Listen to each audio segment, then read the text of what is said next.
It is time for Live Before Lock, as we're here to get you ready for today's UFC Vegas number 48, which goes down and starts in 1 hour from now inside the UFC Apex. Of course, we're headlined by a light heavyweight matchup of Jamal Hill and Johnny Walker. Of course, this fight card has gone through a ton of changes. Thankfully, we did not lose a fight yesterday. We did have one fighter miss weight yesterday. That was Gabriel Benitez, missed weight by 2 pounds. David Onama now gets 30% of his fight purse. So nice little extra money for him. And if you're David Onama, you got to have fight of the night. You could walk away with an additional $100,000. We just call that the Julian Erosa bonus. So we saw a couple of weeks ago. Of course, we are sponsored by Prize Picks. Talk about Prize Picks here later on in the show. If this is your first time watching MMA Live Before Lock, this is all about answering your questions. Of course, whether you want to answer those questions right here in YouTube, over in Discord. If you do leave a super chat, your question will go to the top of the queue. But of course, as always, I am joined by the fighter, Pete Rogers Jr., which first off, let's wish happy birthday to Pete. Pete's birthday was yesterday. It looks like you're not in bad shape today, so I'm guessing it was a good birthday. Yeah, I mean, it was a good birthday. Appreciate it. What's up, everybody? Yeah, it was a good birthday. It continues tonight. We go coach one of my guys and then go see my buddy Brendan Ward fight and watch the rest of the Bellator fights and, enjoy the rest of the weekend and back to training hard on Monday. I feel like you're going to watch these Bellator fights there in the Mohegan Sun. You're going to have that Fanduel app just ready to go to make all those live wagers.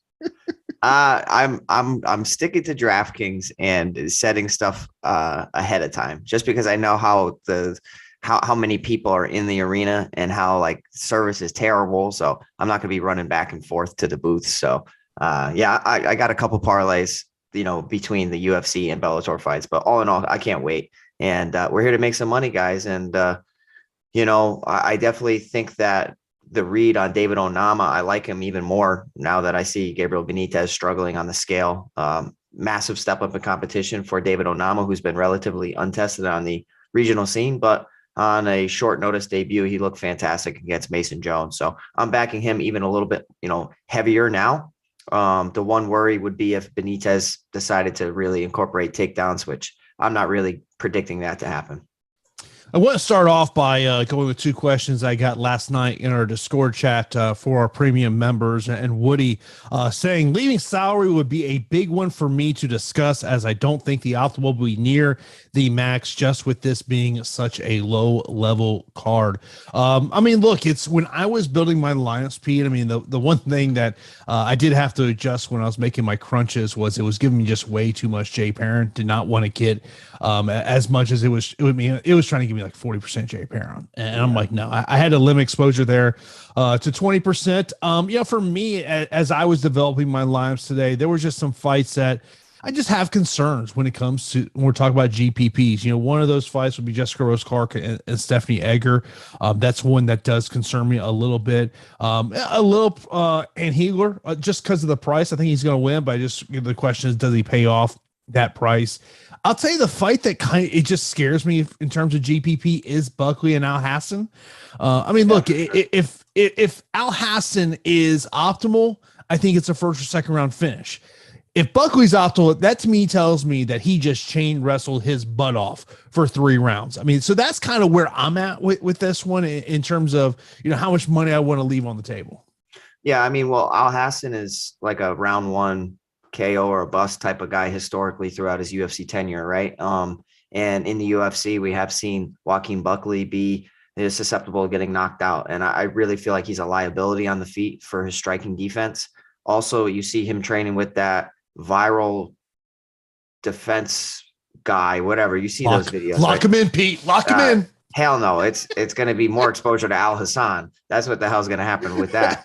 I think it's almost like desperation to remain relevant. You know what I mean? Like his last fight, he was losing until he pulled off that victory over Antonio Arroyo. He goes from being, arguably the best KO ever. And, he's riding high, has some good momentum, performs well against Jordan Wright. And then, D Chirico really kind of just halted that momentum momentarily. And I do think that going up against a KO artist is not really what is best for Joaquin Buckley. I think it could actually destroy his entire persona. I don't really care who I get with that fight. obviously because of the price and Al Hassan's just round one capability. I got to plenty of him, but I also didn't mind getting to Joaquin Buckley if he decides to go back to that Bellator type of game plan that he was doing on the regional scene that we were expecting into the UFC. And then he comes into the UFC and just wants to be like Mike Tyson-esque and just throwing hands and haymakers. Yeah, so I mean, I view that fight as like an extremely volatile matchup where you're probably going to have a big score from one or the other. But if it does get stretched out, that tells me that maybe Joaquin Buckley decided to mix in takedowns, or perhaps it was a staring contest for some periods of the fight. What did Commander Del Brown do to you that you just got to be drinking Haterade here on this Saturday? Is that his afternoon? name, dude? That is his name. Yes. Why are you drinking this Haterade on him, man? I hate him. You know what? He's gonna get somebody killed, man. And I think we need to take you to Detroit, and we need to put you through the seminar. Oh God. Yeah, sure. Sign me up. Now, look. Okay. When I saw that TMZ article, the one thought that came to my mind, Pete, was Gus Johnson. These things happen in MMA. Oh my gosh. Yep. Oh man. I just hate irrelevant, stuff like that. I mean, I don't know. He's got the whole world talking about it now. So if that was his MO, he's doing it right. But he still has to fight. No, is Commander Del Brown our new version of Steven Seagal back from like 2014, 2015? That's exactly what it is. Yeah, Seagal taking credit for the front kick to the face on Vitor Belfort. Dude, shut up. Yeah, don't even get me started with this. Yeah, I mean, I think that making a group and having one of those guys in your lineups is probably going to be important. I got to a large majority of that fight, and obviously I'm pretty big on Mark Striegel today. I think that he is probably the better wrestler of the two, which many people may not realize because he comes from a combat sambo background. And I actually think he might have the edge in the jiu-jitsu department, which is really Chaz Skelly's like path to victory over a lot of people is catch him in sneaky submissions. But historically, if you look at Chaz Skelly, horrible cardio. He's getting older. He's almost 38, 37, whatever he is. 1 foot in, 1 foot out the door, talking about retirement, possibly with this fight.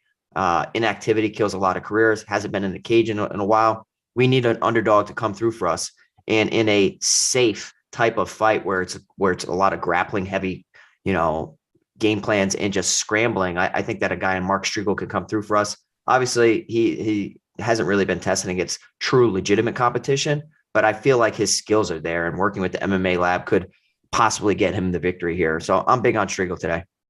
Yeah, I would tell you, I put him in my cash line just based on what you had said there. Of course, this is the Awesemo MMA Live Before Lock show. We are sponsored by Prize Picks. And of course, if you're not a Awesemo Plus member and you want to get access to get a little peek what's behind the paywall, it says free premium data and tools, NHL player rankings, MMA fighter rankings. Both those are free today over at awesemo.com. Of course, we do also have our podcast giveaway going on. Leave a 5-star rating and review on any of the Awesemo podcast channels. I prefer, just from our perspective, that you leave that rating and review over on the Awesemo MMA channel, and of course leave it your Awesemo username or Twitter handle, and you'll be entered in to win a free month of Awesemo Plus Platinum. Of course, hit that thumbs up button. Give us a thumbs up for Pete's birthday. Let's get those thumbs up over 150 before we get out of here on this edition of the Awesemo MMA Live Before Lock show. Of course, subscribe also right here on YouTube. Of course, coming up after us, NASCAR strategy show with Phil and Chris, as those guys will discuss strategy for tomorrow's NASCAR race. By the way, I will be with Chris tomorrow afternoon for Live Before Lock. I mentioned another question that came in last night to me. From JV21, he says, I'm making 20 lineups for this event, but I'm a UFC noob. So any discussion on building multiple lineups and or what types of game theory ideas would be applied to this slate, i.e. how to use ownership? Should I play more underdogs? Thanks in advance. So one of my thought process today, and for a lot of times I will prioritize the main event. Today is one of those cards where I'm just not prioritizing the main event because, Pete, here's one of my concerns is that if this thing ends up being a 20, 25-minute type fight, I just don't know if the volume is going to be what you want. Of course, if Johnny Walker wins at that price point, okay, I don't mind getting there. But the Jamal Hill price point to me is more of a price where I'm like, I need him to go out there and get a finish. So I'm not prioritizing that. To me, I'm looking at prioritizing the lineups around people like Parker Porter, Jonathan Pierce, and then trying to find two fighters under 8,000 that I do like in GPPs. The two that I really have stick out to me, Mark Striegel, who you talked about there a second ago. The other one that sticks out to me in terms of GPPs is Jim Miller, just because if Jim Miller is going to go out and win, I expect it's by stoppage, and it would be early as opposed to later in the fight. Yeah. So first and foremost is that it comes down to what type of contest you're in. If you're in GPPs and it's small stakes, you definitely want to not get too cute with your lineups. You want to make sure that you can be a little bit safer. If you're starting to get into the larger field tournaments, paying a little bit more money, you're possibly going up against sharper players. So you definitely have to hit those odd combinations and odd underdogs coming through. I mean, trying to find two underdogs that you feel pretty confident in is the typical formula for me. It's kind of like a 4-2 process for me. 4 guys above 8,000 that I really like to get to, and then 2 under 8,000 is basically the simple construction for me. I do think that the price point on Jamal Hill is absolutely fair. And the reason I do is because the possibility of knockdowns, because of how Johnny Walker's chin has been. Obviously the slow, methodical pace that was expressed in Johnny Walker's previous fight against Thiago Santos is kind of like the only reason I'm a little hesitant about it, because that little labored SBG style could end up being a stinker of a performance. So I wouldn't say prioritize the main event, where some weeks we're locking it in. It's, if I get to it, I get to it, because I think the 9,000 is absolutely justified for a guy with tremendous KO upside, decent volume, but it's the knockdowns that could really pay dividends for us. So I'm fine with it, but it's a week where like some of the 9,000 options are nice. Like I really like getting to Jonathan Pierce at 9,300, Parker Porter, 8,900. So you could do worse than avoiding the main event. It just comes down to points at the end of the day, and who goes out there with a quick dominant win, or who goes out there with a dominant win, but just, minimal output. We'll have to see come tonight, but I all in all, I can't wait. We got good options. Of course, as I mentioned, if you do send in a super chat, you go to the top of the queue. And Corey Randall, appreciate you in the super chat. It says last person in. I have 7,700 left on DraftKings. Jim Miller or Stephanie Egger. That would be a Jim Miller for me, just because of the ceiling of Jim Miller. Yeah, it's Jim Miller for me too. And I ended up getting to more Jim Miller than I originally wanted to. Now, going up against his opponent, he definitely has a significant grappling advantage in this fight. And it just comes down to, can he incorporate takedowns immediately? Because Nicholas Mota is a striker and he likes to stand up on a feet and throw wild hooks. I guess like a blank comparison to him would be like a Vanderlei Silva, questionable takedown the fence, questionable ground game. And that's a spot where Jim Miller, with 2 fight camps under his belt for Nicholas Mota, could look to expose him here. But we know that Jim Miller kind of has like, 8 minutes of cardio. Can he really get takedowns and just really, dominate within that time? I think for underdogs, he has so many UFC fights and so much experience that he can. I think that he definitely can. He's my 3rd favorite underdog on the slate. Obviously Striegel's 1, Al Hassan, just because of the nature of the fight, is 2, and Jim Miller's 3. I had no problem getting to Miller. The salary is justified, and it allows you a ton of, roster flexibility, but you are banking on a guy who is extremely, he's old for the division, but hopefully that experience could pay off, and hopefully he doesn't get rocked like he did in his previous bout. Of course, it's a big night of combat sports. Of course, you got the UFC show, which here starts in 45 minutes at 6 p.m. each time. The Bellator show starts, and Pete, we actually got a bare-knuckle fighting championship question in here about Mike Perry and Julian Lane, aka Let Me Bang Bro. Tony actually brought it up. He says Mike Perry versus Let Me Bang guy. By the way, I don't know if did you see the press conference this week? I did. Yeah, it is cringeworthy. My buddy Matt Whitmore is all about bare-knuckle too. Not all about it, but like he just enjoys fights. So like he wants me to break down everything. And I see him in chat asking about it. I might hit Mike Perry and Chad Mendez. I'm with you on the Chad Mendez. I feel like Mike Perry might get schooled, man. I don't know. I would put buyer beware on Chad Mendez right now. Really? Against that guy? I don't know anything about him, but I want to see what Chad Mendez looks like in a bare-knuckle boxing matchup. Cardio is terrible. I have questions about the chin. Look, he is getting the bag. Let me just say that. He's getting a very big How much he's making, Jason? 6 figures is the number being thrown out. 100K? More than 100K. Get out of here, bro. More than 100K. Get the hell out of here. Yeah, wow. Yeah. Okay. Yeah, bare knuckle. I don't know where all this money's coming from. Bare knuckle is getting paid. Mike Perry's there's a big bag, but yeah, Mike Perry's almost a 3-1 betting favorite in that one. By the way, Julian Lane actually now lives here in the Tampa Bay area. Julian Lane is actually, I don't even want to talk about this, but Julian Lane actually has some like hands. My buddy knocked him out, but he has some hands and he seems to have found his niche a little bit better than MMA. We'll get back to the MMA discussion. Thank God. Spencer, please stop that. Spencer says, happy birthday, Pete. Who's your favorite MVP and underdog on Fanduel? Okay, so my favorite MVP across the board today will have to be Jonathan Pierce, just because of the takedown upside. Favorite. Oh, did I say underdog? Yeah, he's definitely not. He's definitely not an underdog. Yeah. Hey, my favorite MVP and just spend up everywhere is Jonathan Pierce. I love the takedown upside. I love the aggressiveness. I love the pace.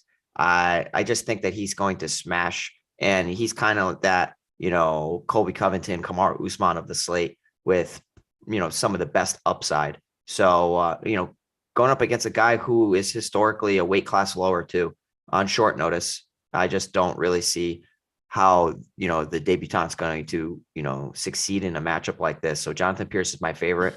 And underdog, I sound like a broken record. I'm just really hoping that Mark Striegel can take advantage of a situation where it kind of plays into his game.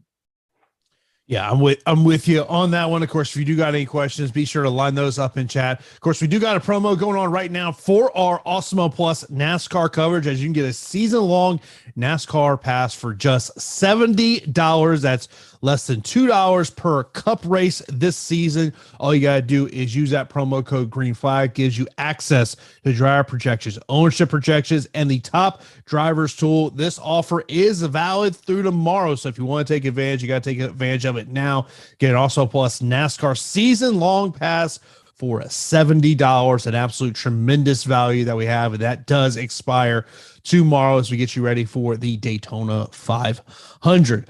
Chris says, would you cap Buckley at exposure-wise? For me, I don't want to get more than 35-40% at the most. Right on it. That's where my exposure is. I think like 60-40 for that fight is fair, and lean a little bit more towards the underdog just because underdogs are pretty ugly this week.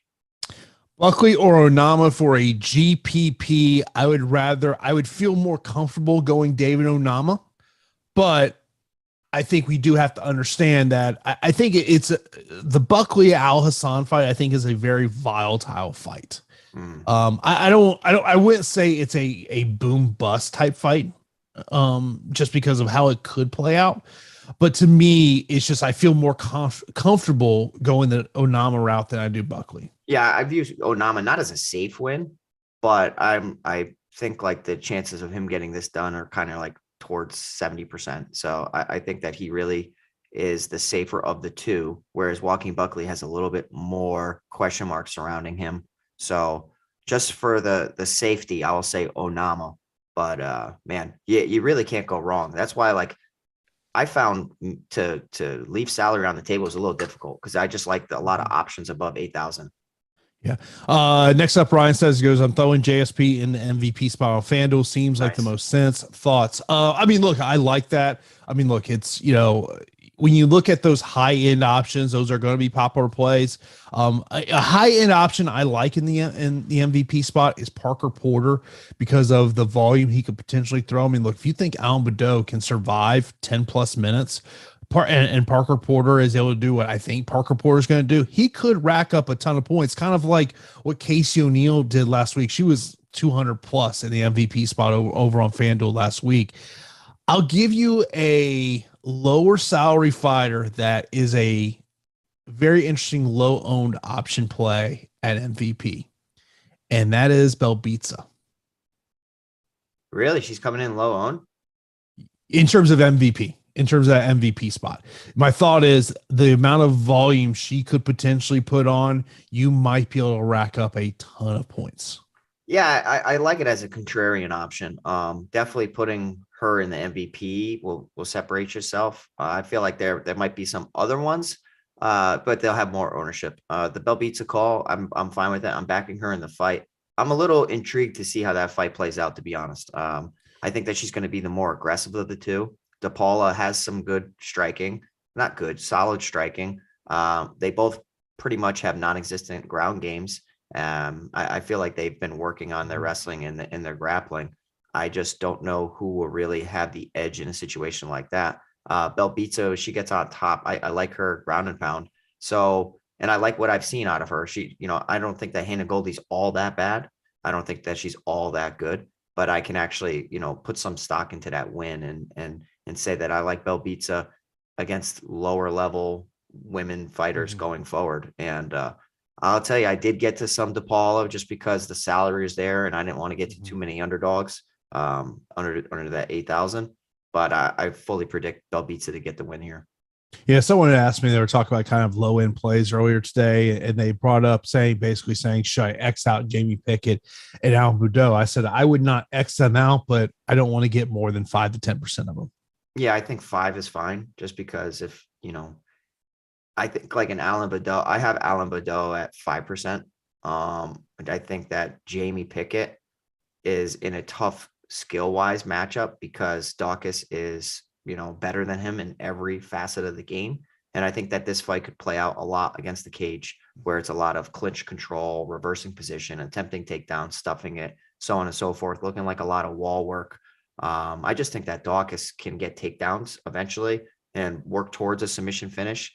But Pickett has improved and his takedown defense looks okay. Alan Boudreaux, the only reason I justify 5% is just because of that something stupid, unorthodox technique landing, like a spinning back fist that ends up knocking out Parker Porter, who has been knocked out in the past. But he, outside of winning or looking decent in the round one against Rodrigo Nascimento, he just has not looked like a UFC caliber fighter.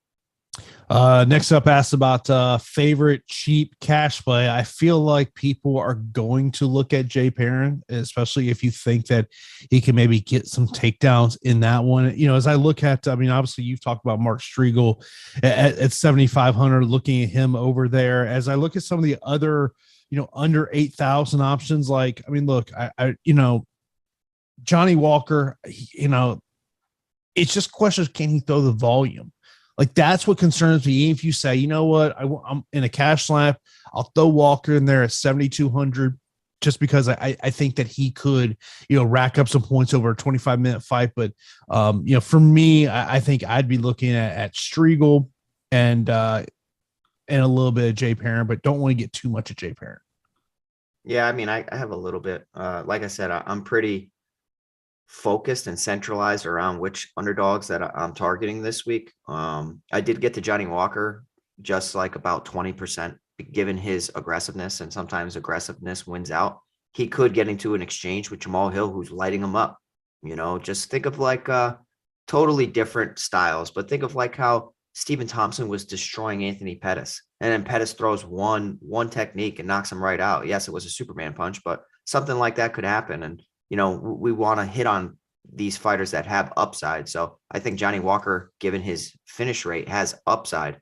I just fully expect Jamal Hill to go out there and kind of outbox him throughout the majority of the fight. One thing that, you do like about Jay is the fact of, he got to a point in his career, he just realized that he had to make a change. And he goes out, he's been out at Syndicate over the last year. He had been preparing for a title fight. And this is a guy that when you name the top level bantamweights that are coming through Syndicate, he's in the room with them. He's in the room with all those guys. So that's something to kind of think about as you go in there. Next up, someone saying, thinking about Walker being under-owned. I think that people are just going to be there's going to be concerns about what we have seen with Johnny Walker, and particularly what we have seen, since coming to SBG. And I mean, look, could he very well go out there and maybe knock out Jamal Hill in the first or second round? Yes, but the concern you have with Johnny Walker is, what if this becomes a staring contest and all of a sudden this fight's in the fourth round and he's only landed 32 shots? Yeah. And recency bias is a real thing. We see it week to week, and MMA fans more so than other sports because, their previous performance was months ago. And, a lot of people like to put stock in that previous performance. And Johnny Walker's coming off a stinker against Thiago Santos in a 5-round fight. And Jamal Hill's coming off a nice knockout over Jimmy Crute with awesome lead hook. And, on any given night, these guys could attempt the correct strategy and end up paying dividends and squeaking out a fight. An injury can happen, a slip can happen. We see it all, but more likely than not, I think that Jamal Hill is the rightful favorite in this fight. And he looks like a guy who is the more skilled of the two, whereas Johnny Walker is definitely the more aggressive. There was a question about Mario Batista and concern about, the inactivity over the last year. I mean, when we talk about inactivity, my first thought with that, Pete, is I'm going to go to their Instagram page.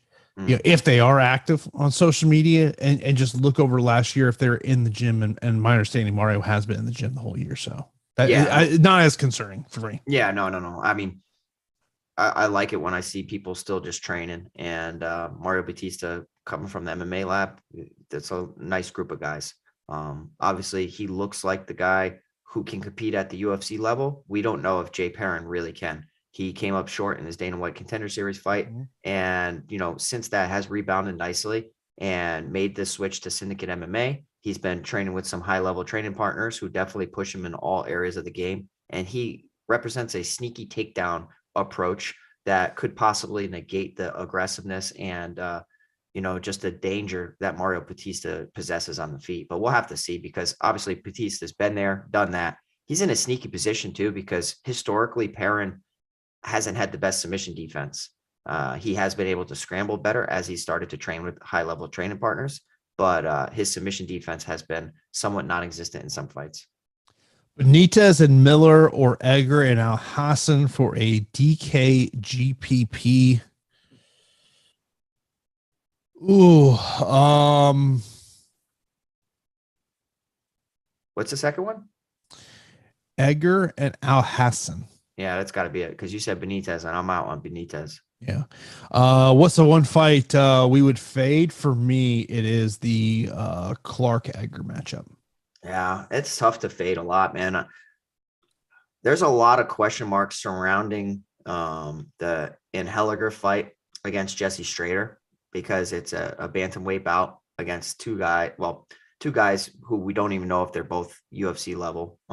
You have Henniger coming off the Dana White Contender Series, and Strader getting absolutely smashed against Montel Jackson in quick fashion. So I think that's going to be one where people are naturally hesitant and fading. But I think the one that I will be a little light on is the Jessica Rose Clark and Edgar fight.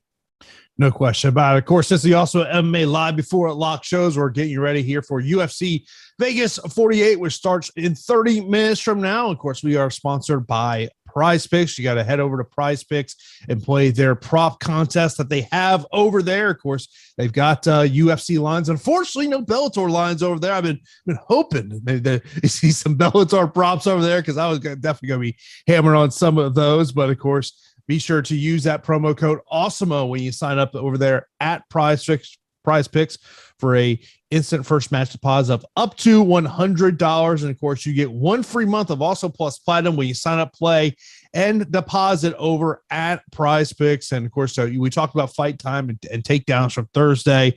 The fight time with Jamal Hill is now up to 9.5. Buckley, it stays strong at 7.5. I like the over in the Buckley 7.5, because I think if he wins, it's going to be via decision. The Hill 9.5, I'm tempted to say under on that one. Takedowns, I love the over on Parker Porter at 1, and Kyle Dawkins is an interesting one. I will probably say more at 2, but I can understand why you may want to go under on that one. Yeah, I'm with you. I'm hitting more on both of the takedown props. And we had a lot of people asking about like nice props and saying how the Kyler Phillips submission prop came through. I think the prop of the week for this card, even given the ugliness, will have to be Parker Porter inside the distance for me. I think that he picks up his first finish within the UFC. And of course, be sure to play over there at Prize Picks. Get 1 free month of Also Platinum when you sign up, deposit, and play over at Prize Picks. You'll get an email within 24 to 48 hours to how you can get take advantage of that free month of Also Plus Platinum. If for whatever reason you don't get that email, just hit up T McBee. He'll take care of you. Make sure all that is taken care of. Of course, we appreciate Prize Picks and their sponsorship for the show. Of course, you always got to check out those over there, especially when they do put Bellator props over there. You gotta look at those prelim cards. Yeah, if y'all want a Bellator prop this week, Brendan Ward inside the distance or Brendan Ward round 1, something that I think is extremely interesting this week. It's like you have info on that one or something. Yeah, it's kind of like I do. And look here, I'm looking up here. Brendan Ward inside the distance. Let's see where we got. It's pretty juiced. It's like almost minus 200. If you want to go Ward via TKO KO minus 175. Yeah, Brendan Ward via round 1, I think 115 minus 115. Yeah, I think that's the way to go. It's going to be a banger. I cannot wait. Yeah, this I would say the heavyweight matchup on the main card. I'd be looking at the under 1.5 rounds of Davon Franklin and Said Sonoma. That would be one that would kind of stick out to me over there. Also, you're going to have to find props on this one because he's almost like 12-1 betting favor, but anything inside the distance on Jalen Bates is another one. Jalen Bates, remember that name, trains under Antonio McKee. He's one of AJ McKee's main sparring partners. So, yeah, I like him. And obviously I love Andrei Koreshkov, and he's fighting Chance Rencounter. So you could find some juicy lines over there.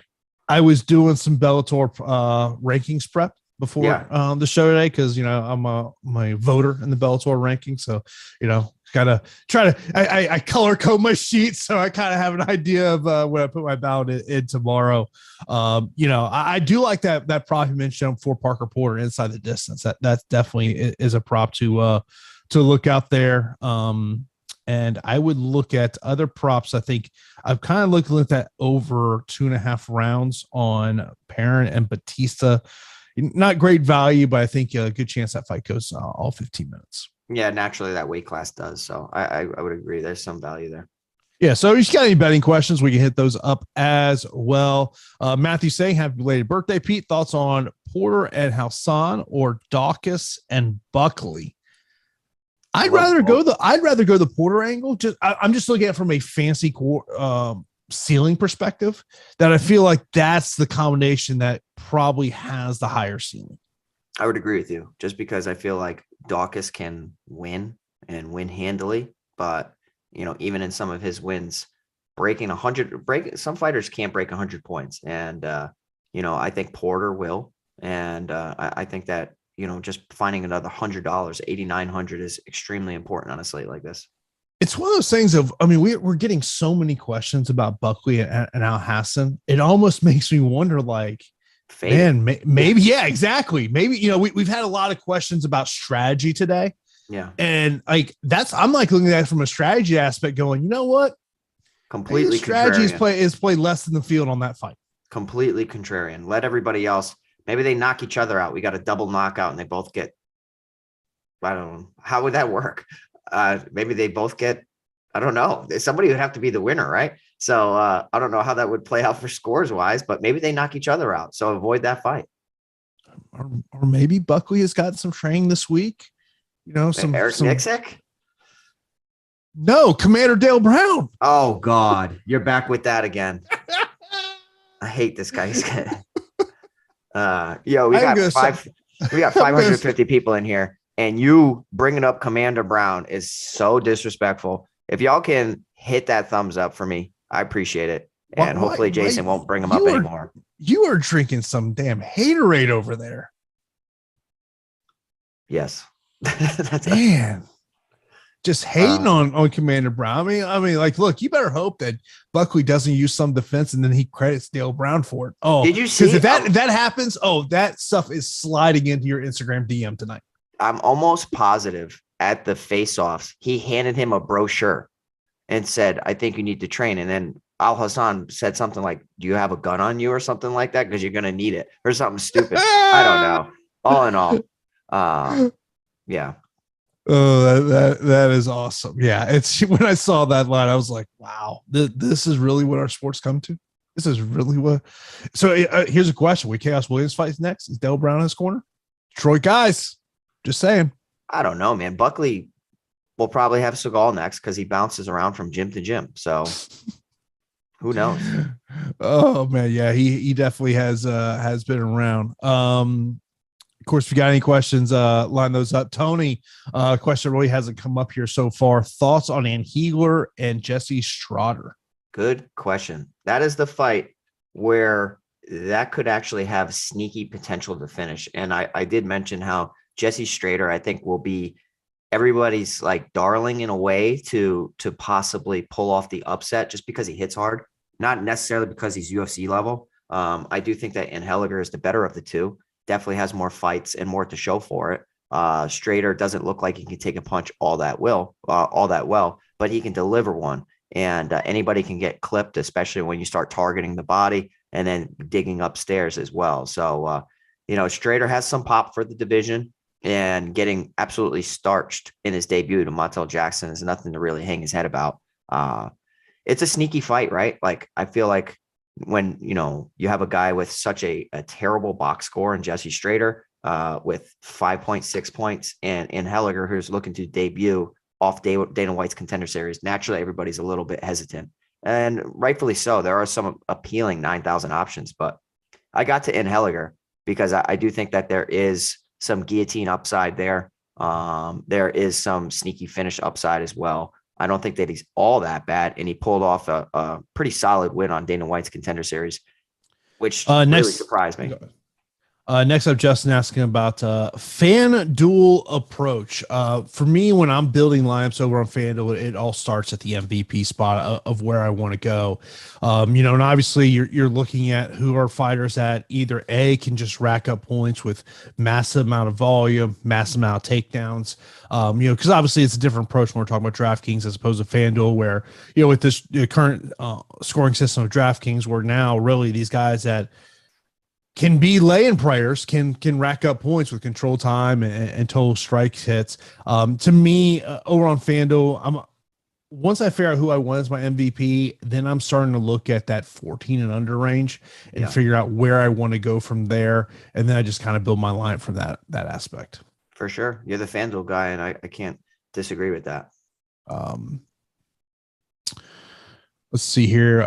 Someone asked about having 80% David Onama on DraftKings. That's a no for me. The only fighter today I would consider, and I considered in my 20 max of putting him and locking him in every lineup, was Parker Porter. Really? Yeah. Okay. I didn't do it. I thought about it. I ended up getting about 60%. Yeah, I really like Jonathan Pierce. So it's a tough thing, because trying to find lineups to put them both in it, you're spending a lot of salary.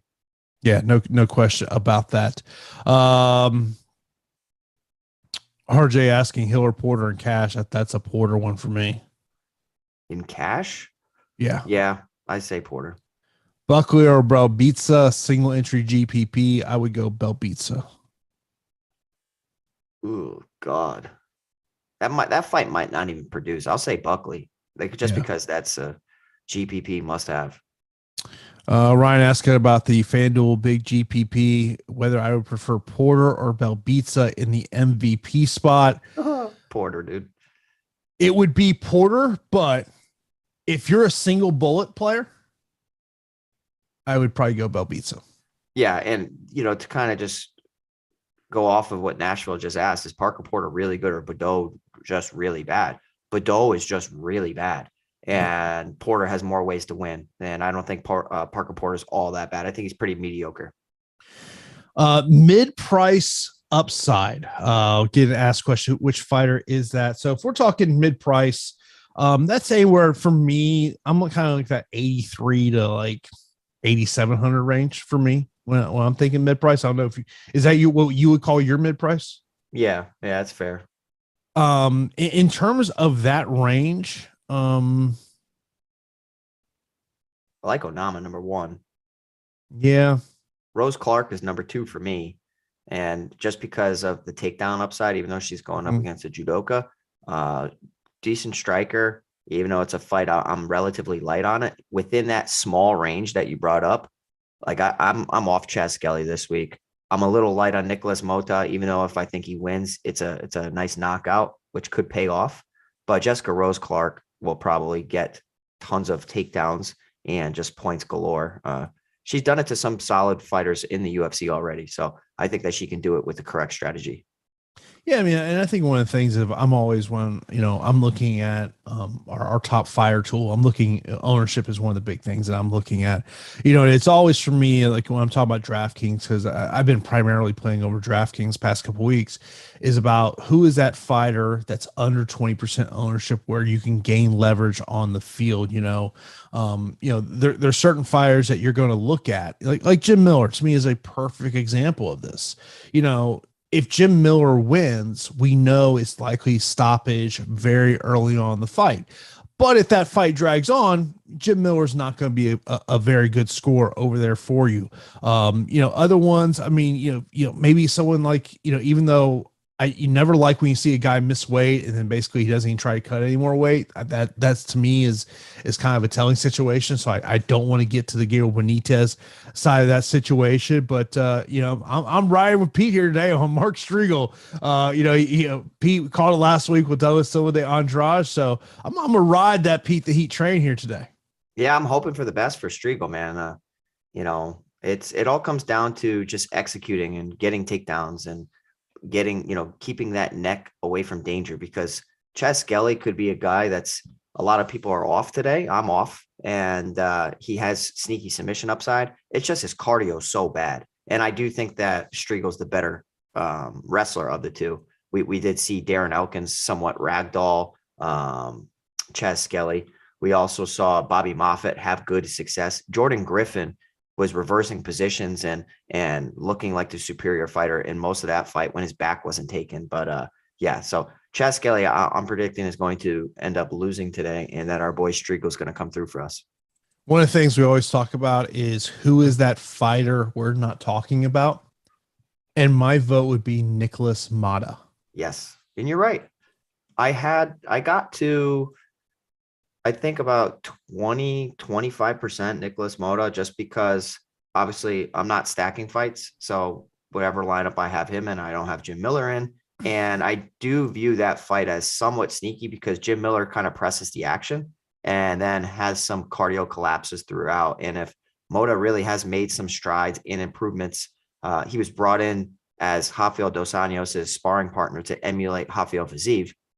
And Rafael Dos Anjos is emulating his opponent. So I do think that, Rafael Dos Anjos is a much better fighter than Jim Miller at this point in his career. So if he's having success in training camp, hopefully he can carry over. And if he wins, I'm expecting it to be in via knockout. But man, Jim Miller's tough. And outside of getting rocked in his last fight, he's been hard to put away. Chris just made me kind of think about next week, because that matchup was RDA Fiziev was supposed to headline this card. Of course, that got moved to March. Yeah. We have a new main event next week. Bobby Green stepping up to Islam Makhachev. What Islam a Makhachev monster. Is a 7-1 betting favorite. What a monster for Bobby Green. Now, I feel like, I think it's a no-lose situation for Bobby Green. 100%. You're 35 years old. No one in the top 10 was going to take that fight. They get it at a catch weight of 160. And if you're Bobby Green, a path to you trying to get into title contention, you win this fight, you're in title contention. Yeah, and he very well could win this fight. And I think that he will get taken down and he will end up, losing. But I think Bobby Green will have moments because he actually has some really good takedowns. He will not look to take Makhachev down, but he can use his wrestling defense to keep this on the feet. And I think Makhachev could have moments where he struggles until he pins him against the cage and starts to chain something together. But what a stud Bobby Green is. And for everybody that really doesn't know who he is and just kind of is riding off of, last week's performance, he looked incredible. And he's been a guy and a staple for the division, is finally getting some shine in the MMA community, and it's well-deserved. The only unfortunate thing for Bobby Green in that matchup, his trash talking may not work because Islam may not understand what he's saying. He might though. He might understand a little bit. Yeah, I can't wait. I mean, I'm going to do a ton of film on that, and naturally probably just put something on Bobby Green for fun. But man, all in all, we got some good cards coming up, and this one is probably one of the lowest level. So with that, could explain some of the volatile matchups and crazy things that could happen. And if you want to get different, avoiding some of these favorites that could end up, failing, like maybe a Bordeaux by 5% chance coming through. If you take a little bit more aggressive stance, you could be, pretty victorious when it comes to your lineups. And of course, we want to see our listeners go into the Awesemo Hall of Fame today with those winning lineups, take down those big GPs, whether we're talking about over on DraftKings or over on Fanduel. And of course, if you want to get into the Awesemo Hall of Fame, first off, you got to be rocking that Awesemo avatar on your DFS profile. You can get that at awesemo.com/avatar. Place the top 3 of a contest with over 5,000 contestants and tweet your wins to @Awesemo HOF. You win a free month of Awesemo Plus Platinum. Only one free month can be awarded to a user per calendar year. Congratulations to Timothy taking down 2 NBA contests over there on DraftKings, win $10,000 in one contest, and then taking down to $5,000 in another contest as well. Michael, in the same contest, coming in third, winning $2,500. Congratulations to you, DFS Noob, taking down first place over there on the FanDuel side of the equation when it comes to NBAs. Congratulations to you. Also, Smoking Color taking down $20,000 NBA contest over there on DraftKings. Also, you got another $10,000 winner over there as well. And of course, EMAC coming up in the Awesemo Hall of Fame as well. So be sure to check out those. Love those winning lineups there today in those big contests. So be sure to check out the Awesemo Hall of Fame. We want to see those winning screenshots next week here on the Also MMA Strategy Show. Question we got was basically essentially saying, can you talk me into even taking a shot on Alan Bordeaux? Yeah, I mean, sure. Just sometimes you have more success in a sport when you know nothing about it. And when you view it based on ownership, crazy things happen. And this is the craziest sport in the world. Parker Porter could literally slip and Bordeaux ends up on top position and elbows him and the fight gets called. Like tricky, weird things happen. You see people break their bones all the time, and knockouts happen that shouldn't happen. The better fighter doesn't always win. But if you're using logic, Alan Bordeaux should be in a minimal amount of your lineups, because I think Parker Porter has the edge everywhere. Someone asking about those high-end salaries and who's going to score the most. To me, it's kind of a 1A, 1B type situation of how I feel, but my 1A, 1B would be Jonathan Pierce and Parker Porter. I don't disagree with you. I mean, I think it's low-level heavyweight, so the worst thing that could happen is if they end up just hugging each other against the cage. But I would definitely say that Jonathan Pierce is clearly number one. Here's my thing. What is the boom bust fight at this card? There's just not one that truly sticks out to me in terms of that category. It's got to be the Buckley Al Hassan. I don't expect the loser in there to be performing well. And they're both they could get knocked out. We saw Al Hassan get absolutely starched against Chaos Williams, and we have seen Joaquin Buckley get absolutely starched against Kevin Holland and DeKirico. So who the hell knows what's going to happen? It's just going to be violence.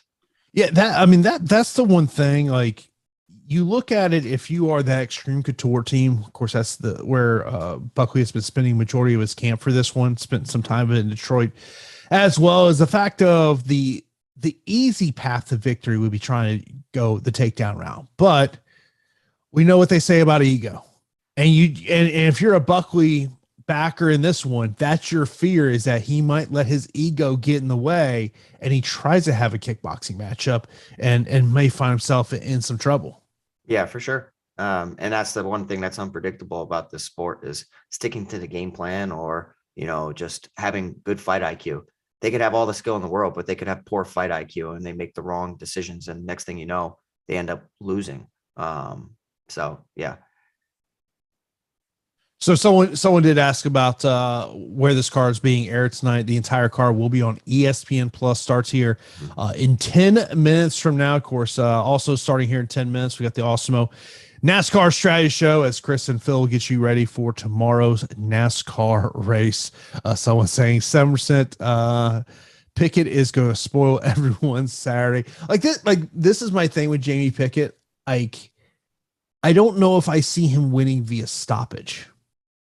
That would surprise me. He hits really hard, and against Jonathan Pati on the Contender series, he looked explosive and had, that killer instinct. But I mean, it could happen. I think it's a very unlikely outcome. Stephen Burnett saying, I thought Clark was a fade. I'm a little light on that fight in general. I fully expect her to win. I was trying to talk myself into Egger. I think that there could be some sneaky points there if she goes the takedown route, but that's somewhat of a, you're playing with fire right there because it's right into Egger's wheelhouse. She has a high pace and good output, but I like a David Onama a little bit better against a guy who just missed weight. Let's see here. Buckley and Striegel or Healer and Perrin in a FanDuel GPP. That'd be a Buckley Striegel for me. Yeah, same. Yeah. Mata or Onama, that'd be Onama for me. Onama for me. Someone asking about how, is one risk bigger than the other for you right now? I mean, how's the recovery going? It's going good. It's going good. I'm back to working with the guys and prepping them and getting myself back to where I need to be before I can actually take some opportunities. And yeah, I mean, it seems to be all right. I had a little setback, but it seems to be okay now. Seems like you got your chair fixed too from last week. No, I mean, I fixed it. It seems I did not get a new chair, but you haven't ducked down yet. Yeah, I haven't done the escalator yet. Or elevator. I was thinking about that the other day. I was like, oh, the strategy show, his chair didn't move at all. Yeah, that's right. I forgot all about that. Goodness gracious, man. You guys are the best for all the constant support. We really appreciate it. We get to talk about what we love, the sport of MMA. Hopefully this can get you into the sport and see why we love it so much. We got 500 people in here. If you guys can hit that thumbs up, we really do appreciate you guys. Best 7K play on DraftKings. I'm going to sound like a broken record, and I hope he comes through. I mean, Douglas Silva and Andrade came through. I'm hoping it's Mark Striegel for me. I can see that just being a competitive one where like Striegel has the better gas tank and better scrambling ability than Chaz Skelly, who seems to be like an aged guy with terrible cardio. It doesn't seem too volatile, whereas some of the other matchups do. Yeah, I mean, I would say for me, like my core under 7K is Striegel and Jim Miller. Yeah, so when looking at 7K options. Yeah, I go Striegel, Al Hassan just because of the fight. Don't even really if I have, confidence in either him or Buckley. And then it's I got to a decent amount Jim Miller, and I'm like, man, I got so much of the damn near 40-year-old in my lineups, but he has tons of skill. He just needs to go out there and strike minimally and just take him down and submit him. That's all he's got to do. 39th UFC fight for Jim Miller tonight. He's a stud. And that's the thing. Like I went back in the record. I'm like, yeah, he's been rocked multiple times, but like, I don't think that Nicholas Mota's striking is like anything different than what he's seen. Like he's gone the distance against Dustin Poirier. Like Dustin Poirier should have starched him. And you know what I mean? Like, I don't know. We'll see.